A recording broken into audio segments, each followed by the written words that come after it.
Ésaïe, chapitre 38. En ce temps-là, Ézéchias fut malade à la mort. Le prophète Ésaïe, fils d'Amoz, vint auprès de lui et lui dit « Ainsi parle l'Éternel, donne tes ordres à ta maison, car tu vas mourir et tu ne vivras plus. » Ézéchias tourna son visage contre le mur et fit cette prière à l'Éternel. « Ô Éternel, souviens-toi que j'ai marché devant ta face avec fidélité et intégrité de cœur, et que j'ai fait ce qui est bien à tes yeux. » Et Ézéchias répandit d'abondantes larmes.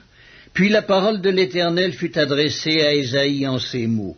« Va et dis à Ézéchias, ainsi parle l'Éternel, le Dieu de David ton père.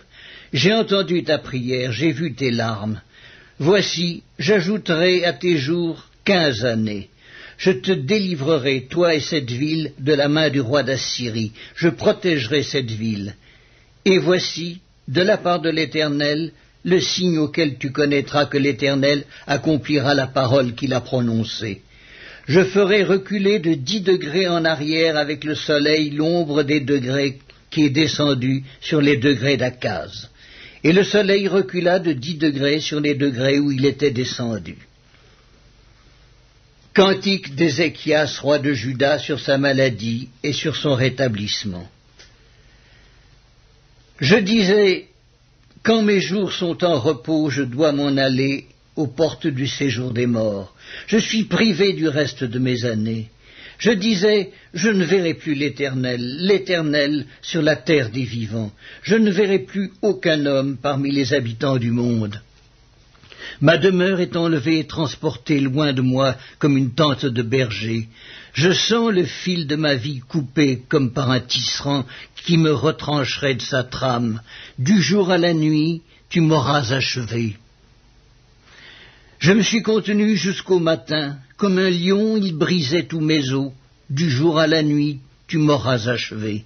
Je poussais des cris comme une hirondelle en voltigeant. Je gémissais comme la colombe. Mes yeux s'élevaient languissant vers le ciel. Ô Éternel, je suis dans l'angoisse, secours-moi. Que dirais-je? Il m'a répondu et il m'a exaucé. Je marcherai humblement jusqu'au terme de mes années, après avoir été ainsi affligé. Seigneur, c'est par tes bontés qu'on jouit de la vie. C'est par elles que je respire encore. Tu me rétablis, tu me rends à la vie. Voici, mes souffrances mêmes sont devenues mon salut. Tu as pris plaisir à retirer mon âme de la fosse du néant, car tu as jeté derrière moi tous mes péchés. Ce n'est pas le séjour des morts qui te loue.